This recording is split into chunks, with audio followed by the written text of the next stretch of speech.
ഇപ്പം ആ കാനങ്കാരിയില്ലേ, കാനങ്കാരിയോട് ഈശോ എന്നാ പറയണത്? കാനങ്കാരി പറയും, എൻ്റെ മകൾക്ക് പിശാച് ബാധിച്ചിരിക്കുകയാണെന്ന് പറയും.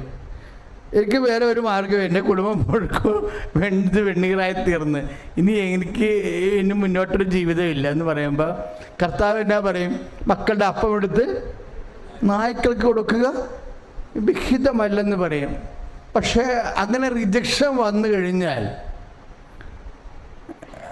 കാനങ്കാരി ഇത് റിജക്റ്റായിട്ടും അവൾ കർത്താവിൻ്റെ പിന്നാന്ന് മാറണില്ലല്ല. അതിനാണ് ഫസ്റ്റ് ഫേസ് മാറി. ആദ്യം അവൾക്ക് വിശ്വാസം എന്താണ്? കർത്താവ്, എൻ്റെ മകൾക്ക് പിശാച് ബാധ്യതയാണ്, അവളെ നീ സുഖപ്പെടുത്തണം. ഞാൻ വേറെ പലയിടത്തും അവലംബിച്ചിട്ട് അവൾ മുമ്പത്തേക്കാൾ മോശമായിരിക്കുന്നു. ഇപ്പം വിശ്വാസത്തോടെ ആ പ്രാർത്ഥന വെച്ച് കഴിഞ്ഞപ്പോൾ കർത്താവ് പറഞ്ഞു, നീ അത് മെറിറ്റോറിയസ് അല്ല, മക്കളുടെ അപ്പമെടുത്ത് നായ്ക്കൾക്ക് കൊടുക്കുക. കാരണം നീ ദൈവത്തെ അറിയാത്ത ആളാണ്. ദൈവത്തെ അറിയാത്തവർക്ക് അനുഗ്രഹം കിട്ടേണ്ട കാര്യമില്ല, അതുകൊണ്ട് റിജക്റ്റ് ചെയ്തിരിക്കണം എന്ന് പറയും. അപ്പോൾ ഇവളെന്നാ ചെയ്യും? ഇവൾ കർത്താവിൻ്റെ പിന്നാന്ന് മാറത്തില്ല. അതിനാണ് ശരണമെന്ന് പറയുന്നത്. വിശ്വാസമെന്ന പുണ്യം കൊണ്ട് ചില സംഭവങ്ങൾ നടക്കത്തില്ല, റിജക്ഷൻ വരും. അപ്പോൾ നമ്മൾ എന്ത് ചെയ്യും? പുണ്യം ചേഞ്ച് ചെയ്യും. ദൈവിക പുണ്യം നമ്മൾ ചേഞ്ച് ചെയ്തിട്ട് എന്ത് ചെയ്യും? കാനങ്കാരി കർത്താവിൻ്റെ പത്രോസ് പറയും, കർത്താവേ ഇവളെ പറഞ്ഞു വിട്, ഇവിടെ കരഞ്ഞുകൊണ്ട് നമ്മുടെ പിന്നാലെ വരുന്നത് കാണുന്നില്ല, പിന്നാലെ കൂടുകയാണ്. അതിനാണ് ശരണമെന്ന് പറയണത്, ശരണമെന്ന പുണ്യം. അപ്പോഴേ ആണ് കർത്താവ് പറയണത് പത്രോസിനോട്, മക്കളുടെ അപ്പമെടുത്ത് നായ്ക്കൾക്ക് കൊടുക്കുക വിഹിതമല്ല. അപ്പം വിശ്വാസത്തിലാണ് ആദ്യം പ്രാർത്ഥിക്കണത്. അപ്പം കർത്താവ് ഒന്നും മിണ്ടിയില്ലെന്നാണ് ബൈബിൾ പറയണത്, മൗനമാണ്, പ്രാർത്ഥനയ്ക്ക് ഉത്തരമില്ല. അപ്പോൾ ഉടനെ അവർ മധ്യസ്ഥ പ്രാർത്ഥനയ്ക്ക് വെച്ചു. ആരുടെ? പത്രോസിനോട് പറഞ്ഞു, ഒന്ന് പറയേ, എൻ്റെ കുഞ്ഞിൻ്റെ അവസ്ഥ ഇതല്ലേ, അത് ചത്തുപോയാൽ പിന്നെ ഞാൻ ജീവിച്ചിട്ട് കാര്യമില്ല, ഒന്ന് പറയുമെന്ന് പറയുമ്പോൾ പത്രോസ് പറയും, സീ ജീസസ്.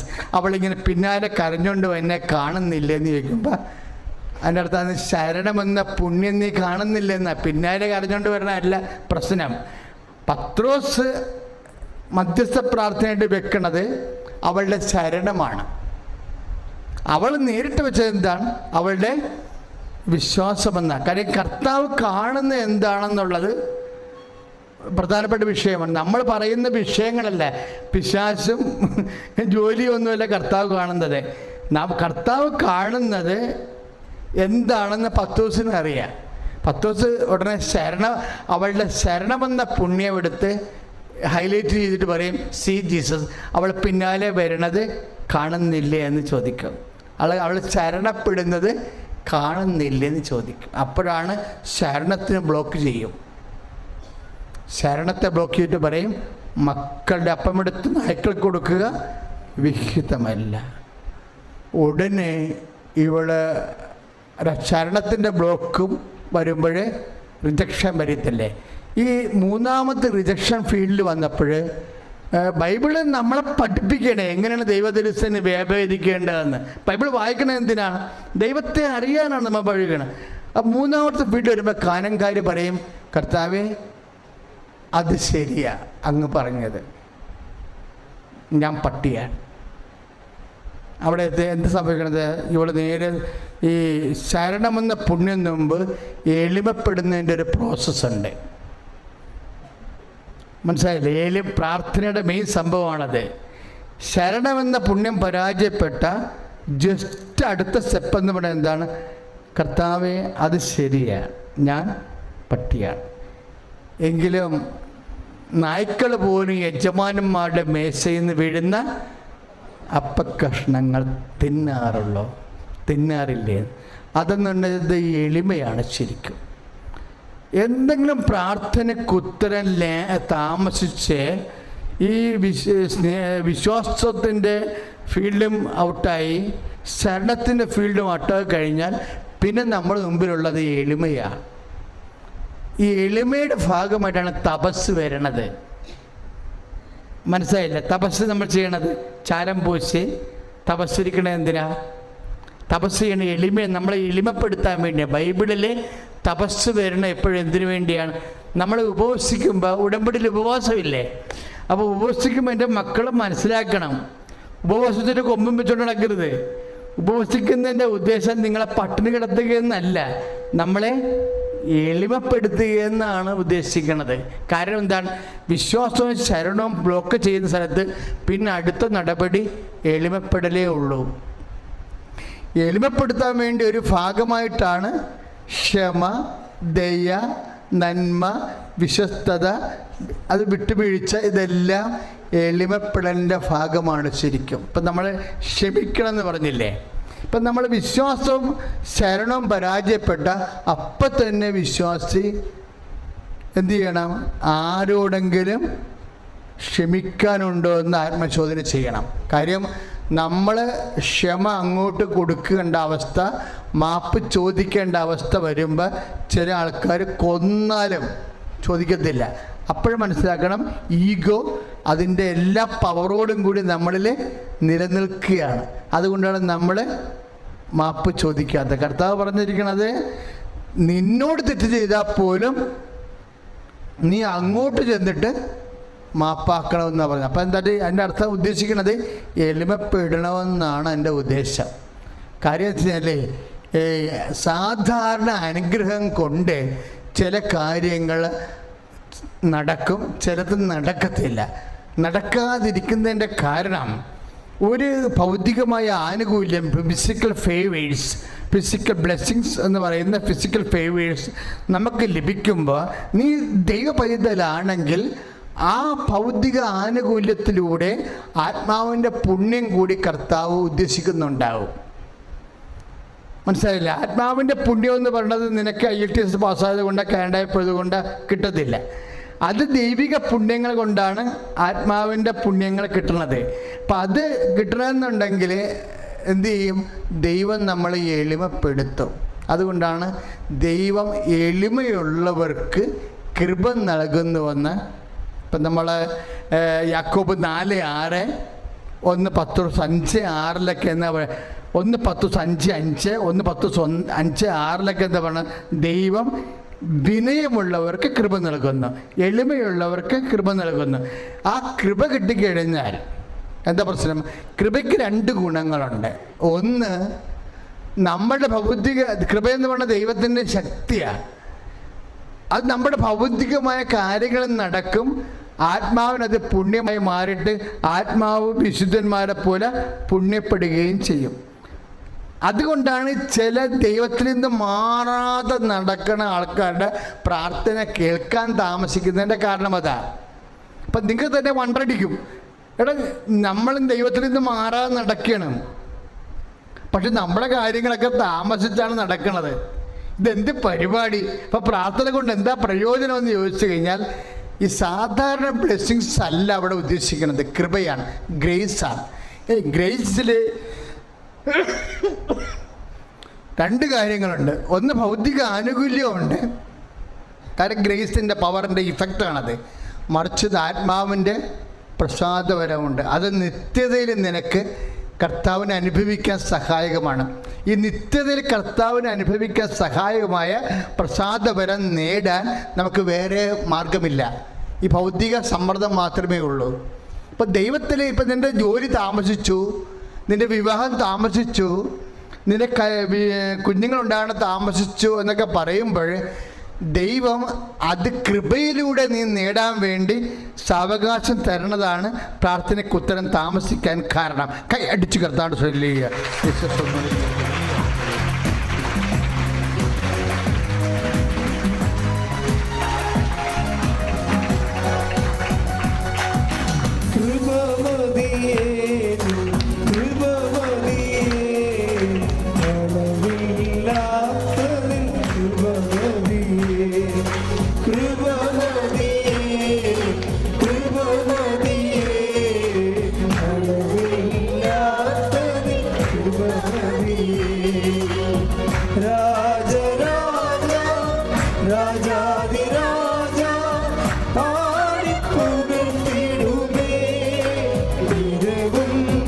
വാഴ്ത്തി പുകഴ്ത്തിടുമേ.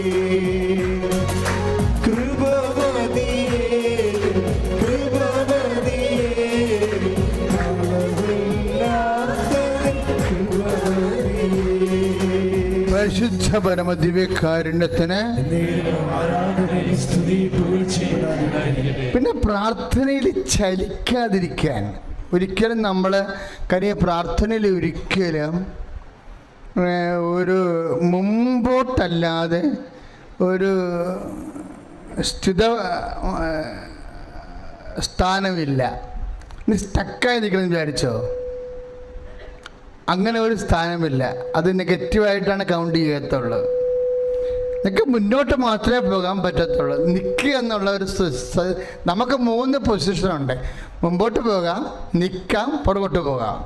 പക്ഷെ ആധ്യാത്മിക ജീവിതത്തിൽ ഒറ്റ പ്രവേഗമേ ഉള്ളൂ, മുമ്പോട്ട് മാത്രമേ ഉള്ളൂ. നിൽക്കുക എന്ന് വെച്ചാൽ അത് നെഗറ്റീവാണ്. പ്രാർത്ഥന ഡെഡായെന്ന് എൻ്റെ അർത്ഥം. പ്രാർത്ഥന കഴിഞ്ഞു വന്നാൽ നീ പ്രാർത്ഥിക്കാതിരിക്കണതും പ്രാർത്ഥനയ്ക്ക് താല്പര്യം കുറഞ്ഞതുമൊക്കെയല്ല, അതെല്ലാം നീ പിന്നോട്ട് പോയതിൻ്റെ സൂചനകളായിട്ടാണ് കൗണ്ട് ചെയ്യപ്പെടുന്നത്. എന്താ പ്രശ്നം വെച്ച് കഴിഞ്ഞാൽ അത് വിഷയാധിഷ്ഠിതമാകും. നമുക്ക് ഇപ്പം നീ ഇപ്പോൾ പരീക്ഷയ്ക്ക് തോറ്റെന്ന് വിചാരിച്ചോ, ഉടനെ നീ എന്നാ ചെയ്യും? നീ ഒരു പരീക്ഷയ്ക്ക് തോറ്റു എന്ന് വിചാരിച്ചു, അല്ലെങ്കിൽ ഇൻ്റർവ്യൂവിന് നീ തോറ്റു, റിസൾട്ട് വന്നപ്പോൾ നീ തോറ്റു. അപ്പോൾ നീ എന്നാ ചെയ്യും? ഇന്നലെ ഈ റിസൾട്ട് വന്നത് വരെ കാണിക്കണ തീഷ്ണത തോറ്റ് കഴിഞ്ഞ് നമുക്ക് കാണിക്കത്തില്ല, ഇല്ലേ? അപ്പോൾ നമ്മൾ ദൈവത്തിന് പിടികൊടുത്ത പോലെയായിപ്പോവും. അപ്പോൾ ഈ റിസൾട്ട് വരണത് വരെയുള്ള തീഷ്ണത റിസൾട്ട് വന്ന് തോറ്റ് കഴിഞ്ഞപ്പോൾ നമ്മൾ കാണിക്കണില്ല. അപ്പോൾ എന്നാ പ്രശ്നം എന്നറിയാം? അവിടെ വരാൻ പറഞ്ഞ പ്രശ്നം, അച്ഛൻ്റെ സ്വകാര്യ ഭാഷ പറഞ്ഞ ദൈവത്തിന് പിടികൊടുക്കാതിരിക്കുന്നതാണ് ആധ്യാത്മികമായ ബുദ്ധി. കാര്യം നീ റിസൾട്ടിനെ അടിസ്ഥാനപ്പെടുത്തിയാണ് ദൈവത്തോടുള്ള ബന്ധമെങ്കിൽ അത് വ്യക്തിബന്ധമല്ല, വിഷയബന്ധമാണ്. പറഞ്ഞ മനസ്സിലായ? വ്യക്തിബന്ധം. നമുക്ക് ദൈവമായിട്ട് എന്ത് ബന്ധമാണ് വേണ്ടത്? വ്യക്തിബന്ധമാണ് വേണ്ടത്. പക്ഷെ എന്താ പ്രശ്നിക്കണത്? നീ നിൻ്റെ ജോലി അല്ലെങ്കിൽ ബാങ്ക് ലോൺ തരാമെന്ന് പറഞ്ഞ് തന്നില്ല, അല്ലെങ്കിൽ രോഗം സുഖപ്പെടാമെന്ന് പറഞ്ഞു സുഖപ്പെട്ടില്ല എന്ന് പറയുമ്പോൾ നീ പഴയതുപോലെ പ്രാർത്ഥനയുടെ തീഷ്ണത കാണിക്കണില്ല എന്നുണ്ടെങ്കിൽ എന്താ പറ്റിയിരിക്കണത്? ആ വിഷയത്തിലാണ് പ്രാധാന്യം കൊടുത്തിരിക്കുന്നത്. അപ്പം നിനക്കും ദൈവവും തമ്മിലുള്ള ബന്ധമെന്താ? വിഷയബന്ധമാണ്, വ്യക്തിബന്ധമല്ല. ദൈവത്തോട് എന്ത് ബന്ധമാണ് വേണ്ടത്? അതാണ് ഹബക്കുക്ക് പറയണത് 3:17 ആലയിൽ ആടറ്റുപോയാലും ഭൂമി വിളവ് തന്നില്ലെങ്കിലും കർത്താവേ നിന്നോടുള്ള ശരണത്തിനും സ്നേഹത്തിനും ഒരു കുറവുണ്ടാവത്തില്ല. സ്തുതിക്കട്ടെ ഹല്ലേലൂയ. യേശുവേ ഹല്ലേലൂയ.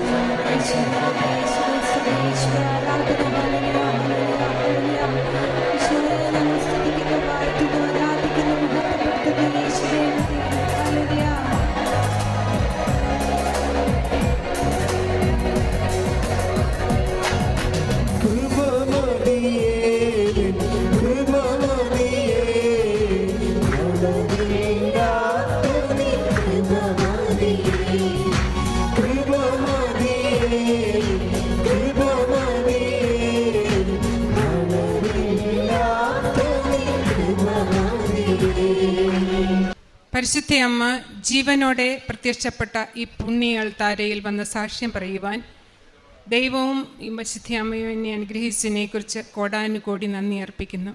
എൻ്റെ പേര് ടെസി ജെയിംസ്. ഞാൻ US അരിസോണ എന്ന സ്ഥലത്തു നിന്ന് വരുന്നു. എൻ്റെ ഇടവക ഹോളി ക്രോസ് ചർച്ചാണ്.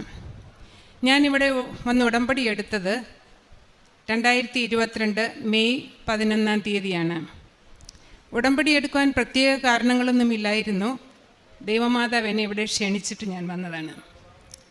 ഞാൻ ഉടമ്പടി ഇവിടെ എടുത്തിട്ട് പോയി. ഞാൻ ഉടമ്പടിയിൽ പറയുന്ന നിബന്ധനകളെല്ലാം കൃത്യമായി പാലിച്ച് എന്നും വിശുദ്ധ കുർബാനയിൽ പങ്കെടുക്കുകയും ബൈബിൾ വായിക്കുകയും എന്നും കുടുംബ പ്രാർത്ഥന ഞങ്ങളുടെ പണ്ട് മുതലേ ഒരിക്കലും ഞങ്ങൾ മുടക്കാത്തവരാണ്. മക്കളെയൊക്കെ വളരെ ദൈവകൃപയിൽ വളർത്തിയിരിക്കുന്നതാണ്. അപ്പം ഞാൻ 2023 ഫെബ്രുവരിയിൽ ഞാൻ തൈറോയിഡിന് മെഡിക്കേഷൻ എടുക്കുന്നുണ്ട്. അപ്പം എൻ്റെ മെഡിക്കേഷൻ തീർന്നപ്പോൾ ഞാൻ ഡോക്ടറെ വിളിച്ചു. എന്നിട്ട് പറഞ്ഞു എനിക്ക് റീഫില്ല് ചെയ്യണമെന്ന്. അപ്പോൾ അവർ പറഞ്ഞു 6 മാസമായി, അപ്പോൾ ഒരു ബ്ലഡ് ലെവലും കൂടെ നോക്കിയിട്ട് നമുക്ക് ചെയ്യാം. അവിടെ എല്ലാ വർഷവും ഞങ്ങൾക്ക് എവരി ഇയർ മെഡിക്കൽ ചെക്കപ്പ്, ഞങ്ങൾ ഫിസിക്കൽ ചെക്കപ്പ് നടത്തും. അപ്പോൾ എല്ലാ ബ്ലഡ് വർക്കും ചെയ്യേണ്ടതാണ്. അത് യൂഷ്വലി ഞാൻ ചെയ്യുന്നത് സെപ്റ്റംബർ ഒക്ടോബർ മാസങ്ങളിലാണ്. പക്ഷേ ഈ ഫെബ്രുവരിയിൽ എൻ്റെ തൈറോയ്ഡ് ലെവൽ നോക്കണമെന്ന് പറഞ്ഞുകൊണ്ട് ഞാൻ ഡോക്ടറോട് പറഞ്ഞു എൻ്റെ എല്ലാ ബ്ലഡ് ചെക്കും നടത്തിയാൽ എൻ്റെ എല്ലാ ചെക്കപ്പും ഞാൻ ഈ ഇയർലി നടത്തിയേക്കാമെന്ന് പറഞ്ഞു. ഡോക്ടർ പറഞ്ഞു ഓക്കെ, എല്ലാം ചെയ്യാം. അങ്ങനെ എൻ്റെ ബ്ലഡും യൂറിനും എല്ലാം അയച്ചു. എല്ലാം ഓക്കെ ആയിരുന്നു എക്സെപ്റ്റ് ദ യൂറിനിൽ മൈക്രോസ്കോപ്പിക് ബ്ലഡ് ഉണ്ടായിരുന്നു. അപ്പം ഡോക്ടർ എന്നെ വിളിച്ചിട്ട് ചോദിച്ചു, നിനക്ക് എന്തെങ്കിലും കംപ്ലൈൻ്റ് ഉണ്ടോ? അബ്ഡോമിനലിൽ എന്തെങ്കിലും പെയിനോ കംപ്ലൈൻറ്റോ എന്തെങ്കിലും ഉണ്ടോ? ഞാൻ പറഞ്ഞു എനിക്കൊന്നുമില്ല ഡോക്ടറെ. അപ്പോൾ അവർ പറഞ്ഞു നിൻ്റെ ബ്ലഡിൽ മൈക്രോസ്കോപ്പിക് ഹെമച്യൂറിയ ഉണ്ട്, അതുകൊണ്ട് ഒരു CT സ്കാൻ ചെയ്യണമെന്ന് പറഞ്ഞു. ഞാൻ പറഞ്ഞു ഓക്കെ. അങ്ങനെ CT സ്കാൻ ചെയ്തു. അപ്പോൾ എൻ്റെ എനിക്ക് ലെഫ്റ്റ് കിഡ്നിയിൽ ഒരു മാസ് ഉണ്ടെന്ന് പറഞ്ഞു. എന്നിട്ട് ഇമ്മീഡിയറ്റ്ലി ഒരു യൂറോളജിസ്റ്റിനെ റെഫർ ചെയ്തു. അത് ക്യാൻസർ ആണെന്നാണ് അവർ പറഞ്ഞിരുന്നത്. മീൻസ് അത് റേഡിയോളജിസ്റ്റിൻ്റെ ഡയഗ്നോസിസ് അങ്ങനെയായിരുന്നു, left renal mass, that is carcinoma. അന്നേരം യൂറോളജിസ്റ്റ് എന്നോട് പറഞ്ഞു നമുക്ക് ഇത് എത്രയും പെട്ടെന്ന് എടുത്തു മാറ്റാം. അപ്പം ഞാൻ ചോദിച്ചു ബയോപ്സി ചെയ്ത് നോക്കിയിട്ട് പോരെ? അപ്പോൾ ഒരു പറഞ്ഞു ബയോപ്സി ഒന്നും ചെയ്യേണ്ട, ഏതായാലും ഇത് എടുത്ത് കളയേണ്ടി വരും, അത് അവിടെ ഇരുന്ന് കഴിഞ്ഞാൽ കുഴപ്പമാണ്. അങ്ങനെ 2 ആഴ്ചക്കുള്ളിൽ എൻ്റെ റോബോട്ടിക് സർജറി നടത്തി ബയോപ്സിക്ക് വിട്ടു. അത് നെഗറ്റീവായിരുന്നു. ഡോക്ടർ പറഞ്ഞു ഇത് സർജറി ചെയ്യുന്നതിന് മുമ്പ് ഞാൻ പറഞ്ഞപ്പം എനിക്കൊരു ഭയവും ഉണ്ടായില്ല അതിന്. അതാണ് ഉടമ്പടിയുടെ ഒരു പ്രത്യേകത. ദൈവം നമ്മുടെ കൂടെ ഉണ്ടെന്നുള്ള ഉത്തമ ബോധ്യം നമുക്കുണ്ടാകും. അപ്പോൾ നമുക്ക് യാതൊരു ഭയമുണ്ടാകില്ല. ബൈബിളിലുടനീളം നമ്മൾ വായിച്ചാൽ നമുക്ക് കാണുന്നത് നിങ്ങൾ ഭയപ്പെടേണ്ട, ഞാൻ നിങ്ങളോടുകൂടി ഉണ്ട്. ആ ഉത്തമ ബോധ്യമാണ് നമ്മൾക്ക് വേണ്ടത്. അത് നമുക്ക് ദൈവത്തെ ഒരിക്കലും കളിപ്പിക്കാനാകില്ല. ദൈവം വിശ്വസ്തനാണ്, നമ്മൾ അവിശ്വസ്തരായാലും. അപ്പം അങ്ങനെ നെഗറ്റീവായപ്പം അല്പം ഡോക്ടർ ഇത് ചെയ്യുന്നതിന് മുമ്പ് എന്നോട് ഞാൻ പറഞ്ഞു എനിക്ക് ഒരു സംശയവുമില്ല, എനിക്കൊരു ഭയവുമില്ല. അപ്പോൾ ഡോക്ടർ ഒന്ന് പുഞ്ചിരിച്ചോട് ചോദിച്ചു എന്താണത്? ഞാൻ പറഞ്ഞു there is A divine intervention with me. So ഞാൻ വിചാരിച്ചതുപോലെ തന്നെ എനിക്കറിയാമായിരുന്നു ഇത് ക്യാൻസറൊന്നും ആയിരിക്കില്ലെന്ന്. അങ്ങനെ സർജറി നടത്തി. അതിൻ്റെ റിസൾട്ട് വന്നപ്പോൾ അത് നെഗറ്റീവായിരുന്നു. ഇത് അമ്മയുടെ സാന്നിധ്യം എൻ്റെ കൂടെ ഉണ്ടായിരുന്നാണ്. ഇത് അമ്മയ്ക്കറിയാമായിരുന്നു ഈ കണ്ടീഷനിലേക്ക്. എനിക്ക് കംപ്ലൈൻ്റ് ഒന്നും ഇല്ലായിരുന്നെങ്കിലും, സിംറ്റംസ് ഒന്നും ഇല്ലായിരുന്നുവെങ്കിലും അത് അവിടെ ഇരുന്ന് വലുതായാൽ കുറച്ച് കഴിഞ്ഞ് വളരെ കോംപ്ലിക്കേറ്റഡായി മാറുന്ന ഒരു കേസായിരുന്നു അത്. എൻ്റെ കിഡ്നി വരെ നഷ്ടപ്പെടുന്ന ഒരു കേസ്. അപ്പം അമ്മ തന്നെ എന്നെ ഇവിടെ വിളിച്ചു വരുത്തി ഉടമ്പടി എടുത്ത് ഇത് വരാൻ പോകുന്ന ആപത്ത് എന്നെ സെപ്റ്റംബർ ഒക്ടോബർ മാസത്തിൽ എൻ്റെ നടത്തേണ്ട റുട്ടീൻ ചെക്കപ്പ് ഫെബ്രുവരിയിൽ തന്നെ നടത്തി അത് കണ്ടുപിടിച്ച് എത്രയും പെട്ടെന്ന് ആ ഡേഞ്ചറസ് സ്റ്റേജിൽ നിന്ന് എന്നെ വിമുക്തയാക്കി.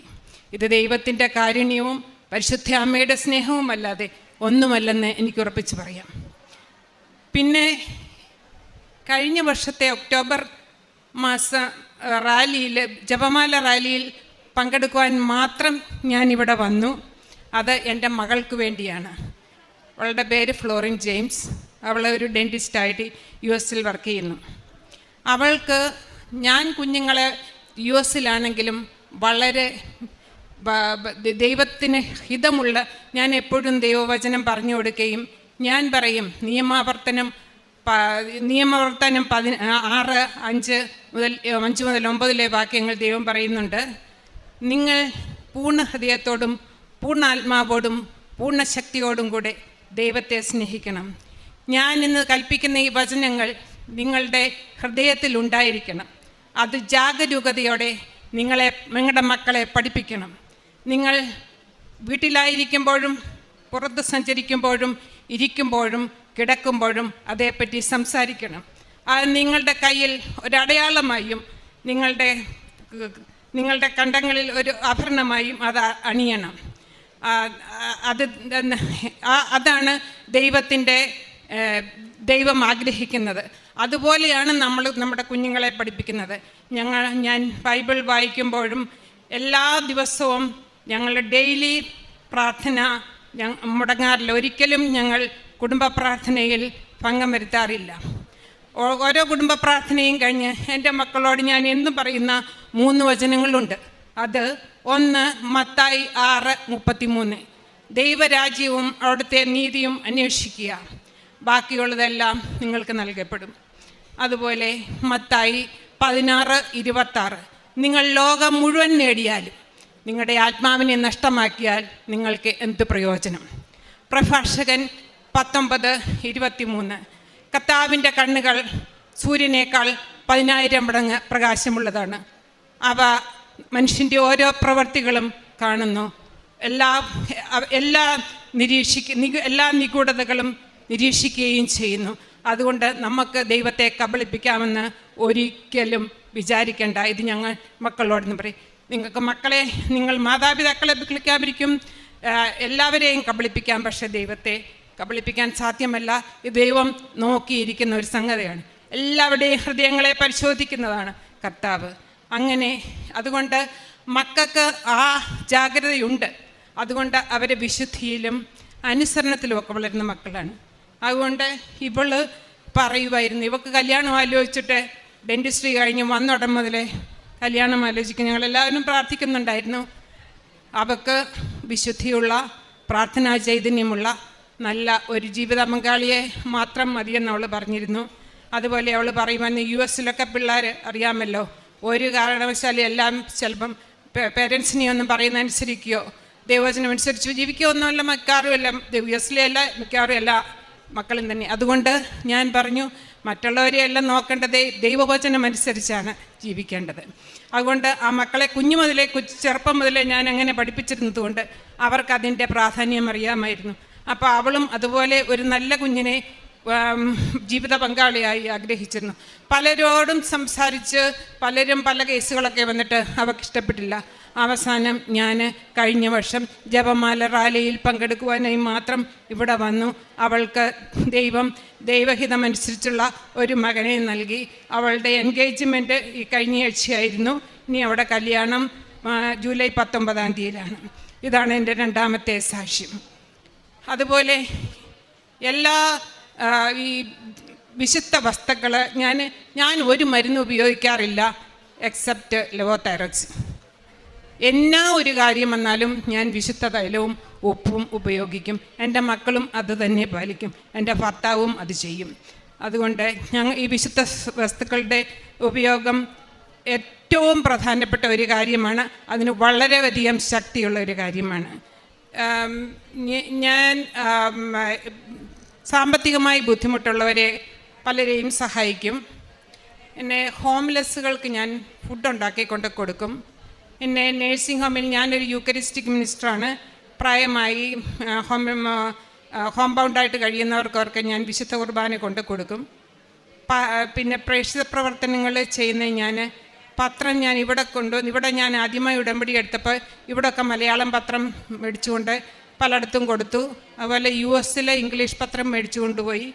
അത് അവിടെ മാതാവിനെ പറ്റി പ്രത്യേകം പറഞ്ഞിട്ട് ഞാൻ വിശ്വാസപ്രമാണം ചൊല്ലി അതേ തൈലം പുരട്ടി എല്ലാവരോടും മാതാവിനെ പറ്റി പറയുകയും മാതാവിൻ്റെ പ്രത്യക്ഷീകരണത്തിൻ്റെ സാക്ഷിയായി എല്ലാവരും ഉയരുവാൻ വേണ്ടി പ്രാർത്ഥിക്കുകയും ചെയ്യണമെന്ന് പറഞ്ഞിട്ടുണ്ട്.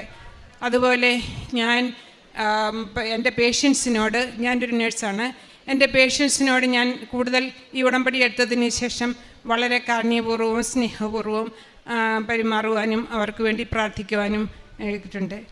പിന്നെ എൻ്റെ ആത്മീയമായ ഉയർച്ചയെന്ന് പറഞ്ഞാൽ ഞാൻ കഴിവതും കൊച്ചിലെ മുതലേ ഞങ്ങളെല്ലാവരും ആത്മീയമായി വളരെ ഉയർന്ന നിലത്തിൽ ജീവിക്കാൻ ശ്രമിച്ചിട്ടുള്ളത്. പിന്നെ മനുഷ്യരല്ലേ, പല ബലഹീനതകളും എടുത്തിയാട്ടവും ചിലപ്പം ഒക്കെ ഉണ്ടാകാറുണ്ട്. പെട്ടെന്ന് പ്രതികരിക്കുന്ന സ്വഭാവം എനിക്കുണ്ട്. അതെല്ലാം ഞാനിപ്പോൾ കുറയ്ക്കുവാൻ വളരെയധികം ശ്രമിക്കുന്നുണ്ട്. പിന്നെ ഞാൻ എന്നും വിശുദ്ധ കുർബാനയിൽ പങ്കെടുക്കും. 2 ആഴ്ചയിൽ നിബന്ധനകളോർത്ത് എല്ലാ ഉടമ്പടിയുടെ നിബന്ധനകൾ അനുസരിച്ച് പാലിക്കാൻ ശ്രമിക്കുന്നതാണ്. ഈ ഉടമ്പടിയുടെ നിബന്ധനകളെ പറ്റി പറയുമ്പോൾ പലരും വിചാരിക്കും അതൊരു ബുദ്ധിമുട്ടുള്ള കാര്യമാണെന്ന്. അതൊരു ബുദ്ധിമുട്ടുള്ള കാര്യമല്ല. നമ്മളത് ശ്രമിച്ചാൽ മാത്രം മതി. ദൈവത്തോട് വിശ്വസ്തതയായിരുന്നാൽ മാത്രം മതി. നമ്മൾ രാവിലെ എഴുത്ത് പ്രാർത്ഥിക്കുന്നത്, അത് ജ്ഞാനത്തിൻ്റെ പുസ്തകം 12:27 പറയുന്നുണ്ട്, അഗ്നിയിൽ ഉരുകാത്തത് അരുണോദയത്തിൽ ഉരുകി. ഇത് സൂര്യോദയത്തിന് മുമ്പ് പ്രഭാതത്തിൽ ഉണർന്ന് മനുഷ്യൻ ദൈവത്തിന് നന്ദി പറയുകയും കൃതജ്ഞത അർപ്പിക്കുകയും പ്രാർത്ഥിക്കുകയും ചെയ്യുന്നതിന് വേണ്ടിയാണ്. അത് നമ്മൾ ചെയ്യേണ്ടതെന്ന് ദൈവം ആഗ്രഹിക്കുന്ന ഒരു കാര്യമാണ്. അതുപോലെ വിശുദ്ധ കുർബാനയാണ് നമ്മുടെ ജീവിതത്തിലെ ഏറ്റവും വലിയ പ്രാർത്ഥന. ആ വിശുദ്ധ കുർബാനയിൽ പങ്കെടുക്കുന്ന ഈശോ ജീവനോടെ എഴുന്നള്ളി വരുന്ന സമയമാണ് ഈ വിശുദ്ധ കുർബാന. അത് നമുക്കതിൻ്റെ പ്രാധാന്യം മനസ്സിലാക്കി കഴിഞ്ഞാൽ നമുക്കതൊരിക്കലും മിസ് ചെയ്യാൻ പറ്റില്ല. കുമ്പസാരം, നമ്മളെല്ലാവരും ബലഹീനരായ മനുഷ്യരാണ്. എപ്പോഴും എന്തെങ്കിലുമൊക്കെ തെറ്റ് ചെയ്യുന്നവരുണ്ട്. നമ്മൾ ചെയ്യുന്ന തെറ്റുകൾ ദൈവത്തോട് ഏറ്റു അതിന് നമ്മൾ എല്ലാ തെറ്റുകളും ഏറ്റുപറഞ്ഞ് നമ്മൾ ആ പാപത്തിൽ നിന്ന് മുക്തി നേടി വിശുദ്ധീകരിക്കപ്പെടേണ്ടത് വളരെ അത്യാവശ്യമായ ഒരു കാര്യമാണ്.